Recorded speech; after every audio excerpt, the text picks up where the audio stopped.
Welcome back. Salute. Yo, salute, man. It's the Kevin Speaks Vegeta's Pain. And it's Dre, XO Music. You know the vibes. And as we all know, It's a lot going on. Yo, what we talking about today, Dre? Yo, well, Kev, first, let's shout out to the new space, the new studio we working in, man. Shout out to that. Absolutely. Partnering with my guys from Schmong, shout out to them. Shout out to them, absolutely. Yes, hopefully that's a great partnership. So let's bless to that and a forward movement. But today's episode, we getting into it. It's addiction, Kev. Oh, man, that's a very interesting subject matter for a number of reasons. I actually was having a lot of conversations recently talking about if addiction goes beyond the conventional things that come to mind. For example, we think of alcoholism, right? Or we think about other things to that severity. But can people also be addicted to things like marijuana, caffeine, to their daily habits, to their shows, ideologies, religions, and things of that nature? So I kind of wanted to start off the conversation by asking you, bro, is there a difference between addiction and strong preference? And I wanted to preface that question by saying, are there some things that people just really rather do? Often, very often, and so answer me, is there a difference? So I'm gonna say there's definitely an difference between addiction and strong preference. Now, addiction can cover a lot of things. I feel like first we got to define addiction. What is an addiction really, Kev? Let's break that down. An addiction, let's look up the definition real quick, just so we got Webster here, because we got a lot of fact checkers in the building. Absolutely. Let's look up addiction. And the definition of addiction we have here. Hold on, let me get it right for y'all.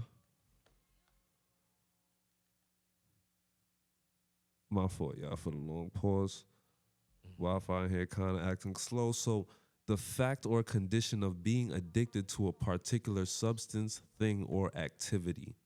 So he committed the theft to finance his drug addiction. So it says the fact or condition of being addicted to a particular substance, thing, or activity. Now, to get back to your questions about preference versus addiction, I feel like a preference is something that you choose. You have an option. Addiction is something you don't necessarily have control over.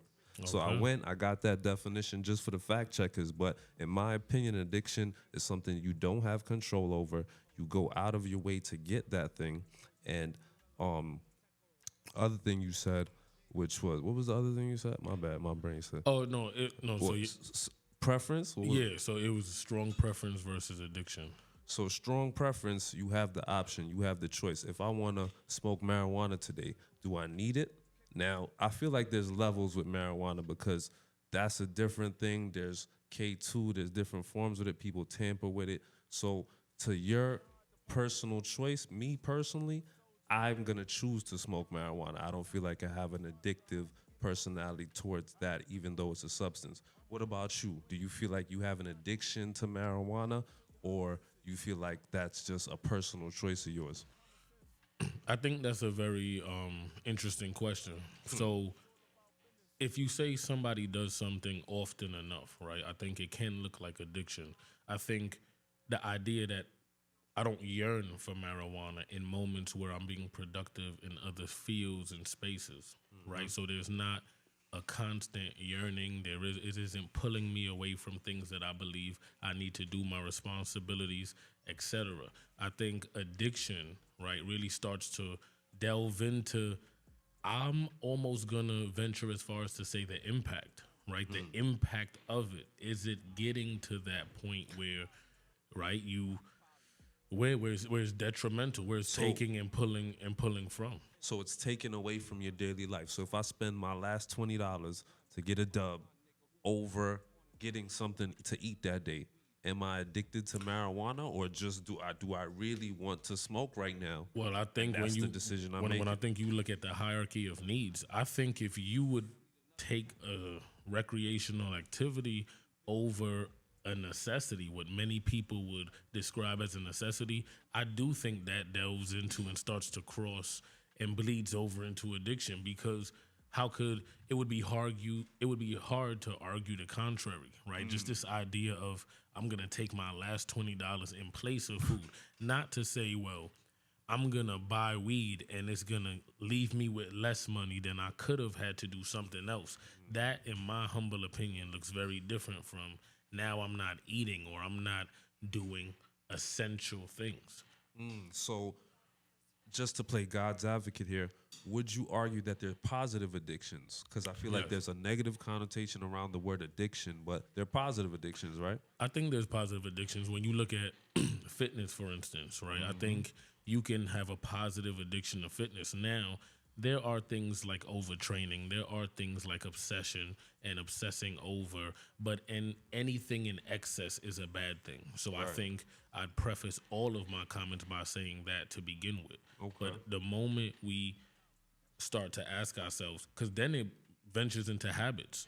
I think the next thing that we ask, the next logical progression is, what are these habits? Because what if you're addicted to eating healthy? What if you eat avocados every day? What if you wake up and you have a regimen that you don't stray from, that some may describe as obsessive, right, and compulsive, but at the same time it's to your benefit. So I'd say, let me ask you, can we say life is just a breakdown of positive and negative addictions and habits? Absolutely, absolutely. It's crazy.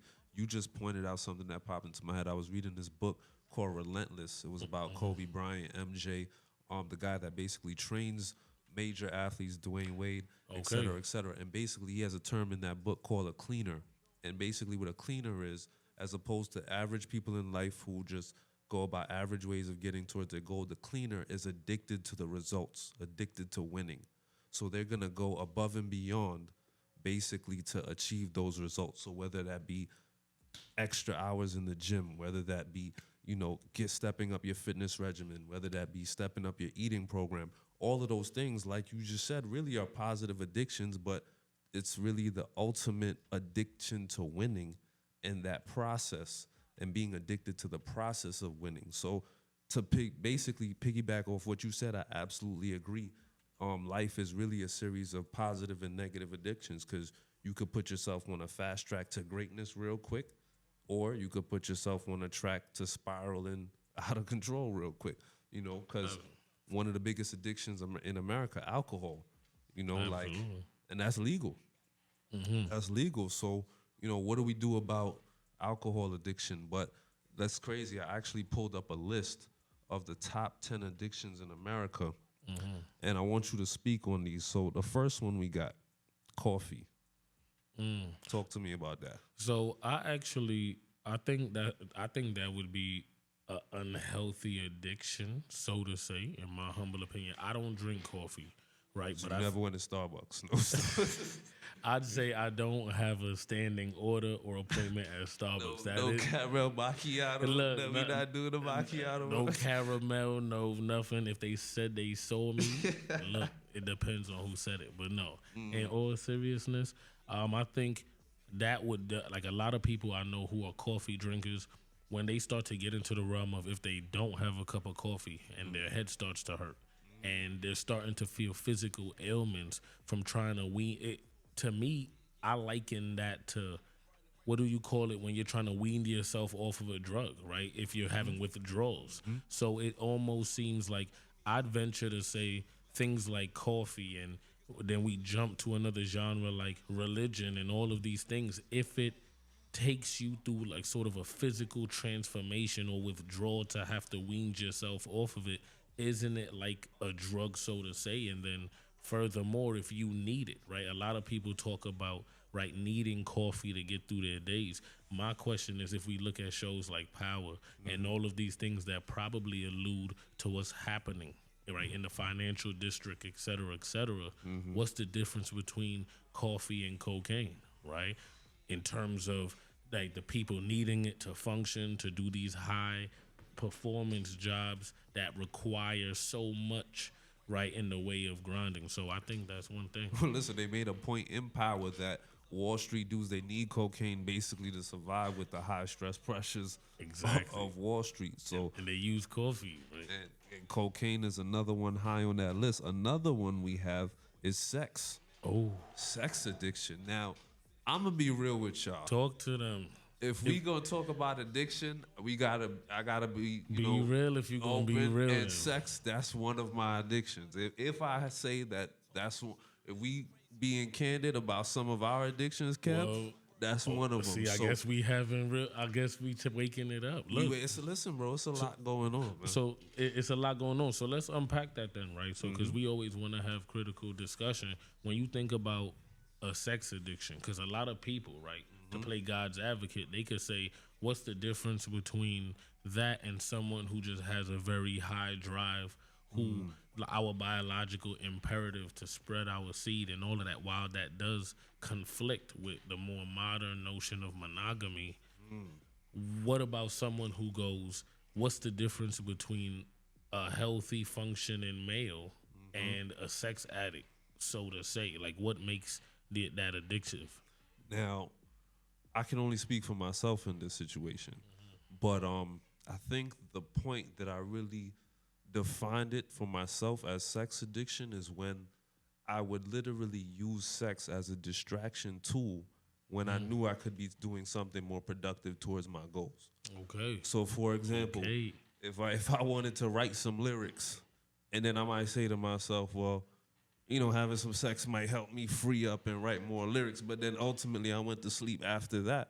Now, technically, that's sex, that time that took me to do all of that, I could have just worked on the lyrics. You see what I'm saying? So I feel like at the time it's detrimental to your goals or stopping you from doing something else.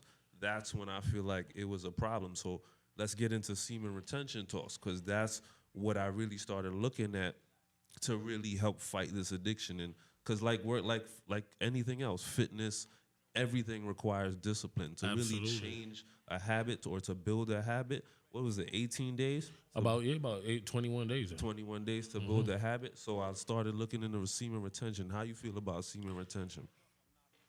Once again, a very, very interesting subject matter. I think semen retention can be beneficial. Like you alluded to, I think discipline in any way, shape, or form is beneficial, especially to the trajectory of a man. Right now, I'm sure it is for women as well, but as a man, I could only speak from that vantage point. So I think when we're not really, because as men, we know we feel tired, we feel exhausted, and whether you look at it from the spiritual realm, when we're literally forfeiting our life force every time we ejaculate, or you just look at it from the biological that we feel tired, and you don't even have to understand the inner functions to go, I feel drained every time I release. And even from the most virile of us who could get back up and we could go multiple rounds, that doesn't matter in the way that we know we still feel drained, right? So I think when we think about semen retention, we do have to be more intentional of how we're releasing, when we're releasing, who we releasing in, if that's what you're doing. But I think semen retention can be beneficial for a number of reasons, because I know some people who talked about the days back of the pharaohs where they talked about, and correct me if I'm wrong, if it was transmutation or something to the effect where they would intentionally become aroused and at that point try to redirect the energy. That's unking your energy, Yeah, so they talked about this idea of taking that force, trying to harness it, and I love that idea of even just trying to, because as men we know, when we get riled up, that rush to be able to harness whatever that is would be incredible. So that's what I think. And in terms of semen retention, have you practiced semen retention? And what benefits have you seen from it? Just increased energy, increased focus in terms of just getting shit done. Like, that usual lethargicness you might have of, I got to get up, I got to do this, do that. And it might take you 45 minutes to get shit done or 45 minutes to just get ready and go. Now it's going to take you 20 minutes or 15 minutes because your energy, your overall energy, like you said, that force is really just there pushing you as opposed to not being there and having to drag yourself up, get yourself out of bed. That extra oomph you need to just get stuff done, I definitely had that. And that was just off a week. Okay, boom. So let me ask you a follow-up question. So we always want to have conversation and talk to the men who might be at home who's saying, I love everything that you're talking about, and I want to experience that. What does day one look like for them? So, what advice would you give in terms of, can people still have sex while practicing semen retention? Do they have to be abstinent? Like, what might that look like for someone who wanted to get on that journey? Now, honestly, I'm not the expert on it, so I Okay, will that's say fair. that it definitely varies. That's definitely I've fair. heard, that any type of intercourse at all is void of semen retention. Now, Okay, that's what I've heard. that's Now, me important to know. personally, I feel like it's really about the ejaculation and the harness of the I would energy. agree. So I feel like if you could have sex and you be a person to have sex and just hold that nut, basically, not release and harness that energy for something else, that in my book still qualifies as semen retention because you didn't let go of your seed. Now, other people, it's really the thought of sex. It's any type of basically engaging in that type of acts when you could just be doing something else. That's really their whole, it's really a monk mentality versus the actual letting go of the seed, Well, to even follow up on what you've been saying, I feel like that I've seen something that talked about the idea, the difference between separating the ejaculate from the orgasm. So the euphoria of the orgasm different, and a lot of the times I think men think right it's one and the same, but it can be separated. So that idea of having that euphoric feeling, orgasming, but not necessarily releasing and feeling drained of that life force and all of those things. So I definitely think that that was definitely a good tangent to go on, bro. We and went to deep down the rabbit hole because now you getting into tantra, you getting into you see tantra, yeah. See, and we all get of that. we But getting into a lot of different things. I feel like where you really left it off at is that euphoric feeling, and that's what really centers around sex addiction is getting that feeling of the orgasm and, Okay. and it being tied to ejaculation and it draining you. So yeah, we went a little off tangent, but he still hit it nail on the head in terms of sex addiction is addicting to that euphoric feeling of the orgasm. So when we go back to addiction and the highs of other substances, they sort of bring you to different realms of euphoria, and that's what people keep chasing. Now, why are we going for this euphoria? I'm gonna spin it into a question. Why are we going for that euphoria, and why can we not achieve that without an external substance? I think the same way. I think there's a level of maturation that happens over the lifetime. For example, when you realize less friends is better, right? Less, but real friends is better.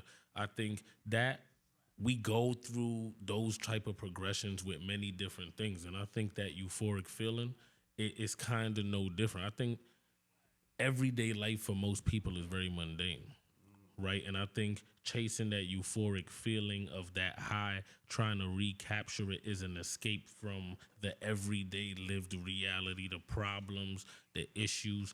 But in the same way, now to tie it back to what I said about, you have to get to a place where the same way that you realize you can't really live off of external validation and it's really about all that's within, right? That's how I'm gonna tie it together, right? So for the individual, we all go on our different journeys, but hopefully, right, that if and when we get to the point where we realize that it can be aided by external forces, but it can't be supplanted. It can't be substantiated and sort of nourished and flowered by that. I think that's when people realize. But because I think most people, I think we struggle with that. I think that's why we're constantly looking for an external source because we have so much pain in our lives, so much suffering. Life You is know, hard. right? You talk about nihilism. You know, we talk about Jordan Peterson, right? The professor out of Canada who has a lot of different videos on YouTube talking about different things of the sort. But just this idea that life is suffering, Yeah. right? And that we go out of our way to try to find ways to move around and navigate through that. And I think people are suffering.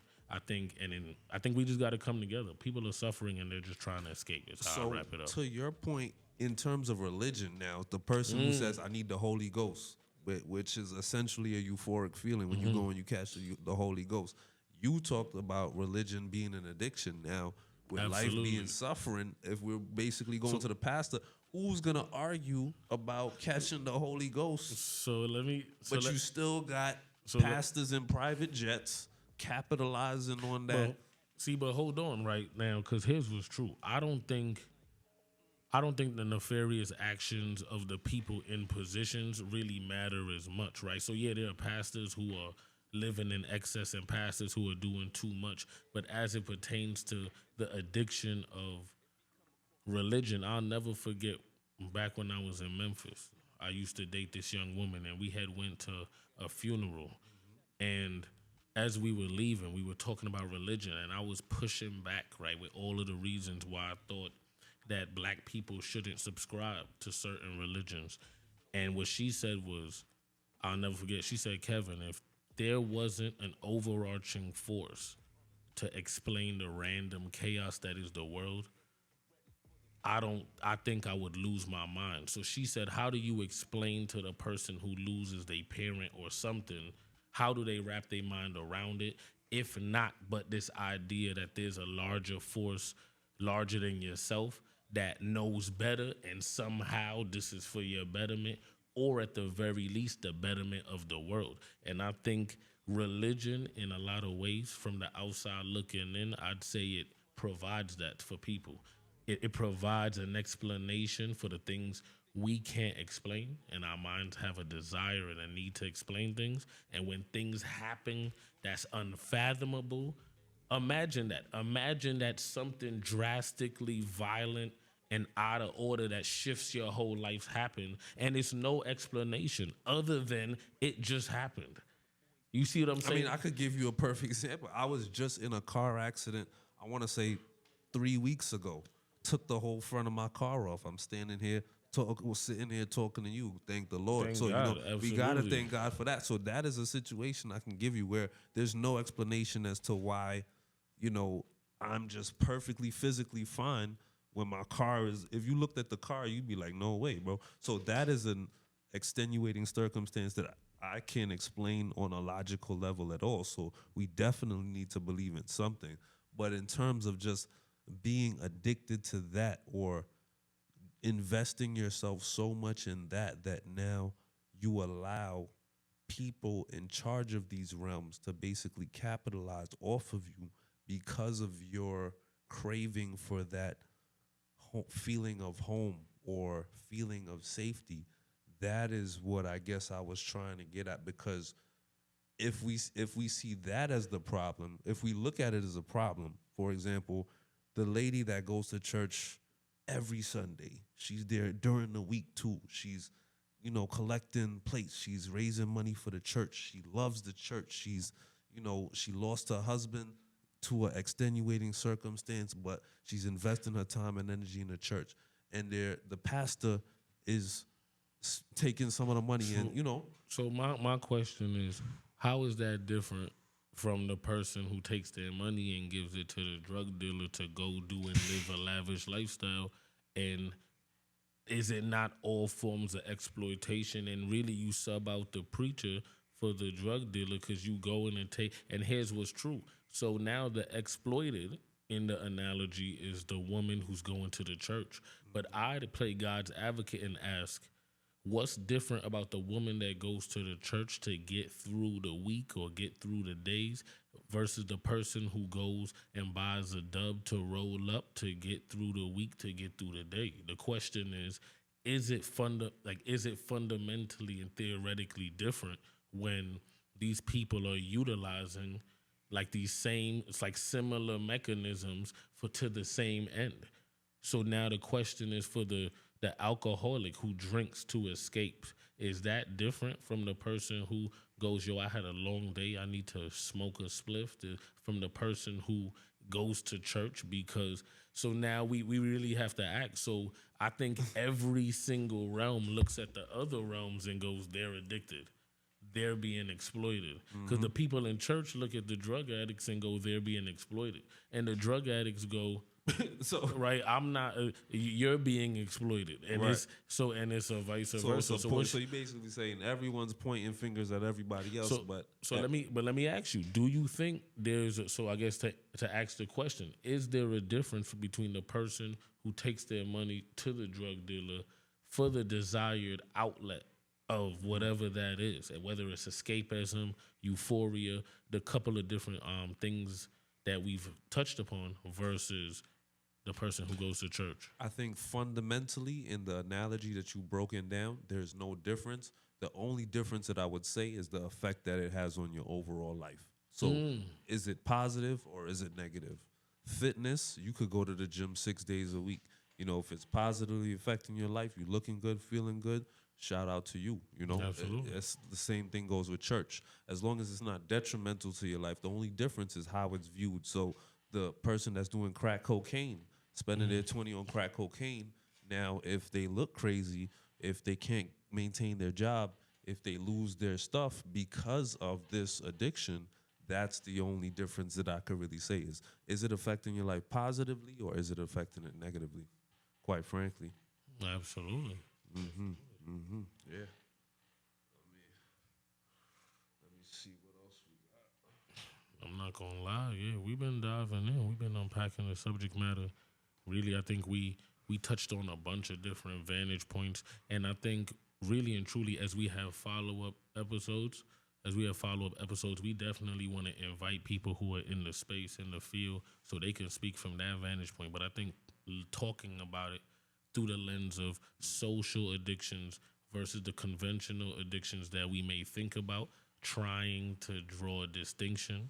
Is there a duality, right? Is there a difference at all? And are people just pointing fingers when really we all have something that we're addicted to, whether it's positive or negative? So I think that what I take away from the conversation thus far is that everybody has something they're addicted to, or they do in excess, or they do often enough to be perceived as such. And I think the difference, like my brother alluded to, is the impact that it has on you, your overall health, your social well-being, your financial well-being, your family, and whether it's positive or negative. And I think even that can be subjective. So I think ultimately our takeaway is hard to judge anybody, right? Because it's a lot going on. It's a lot going on.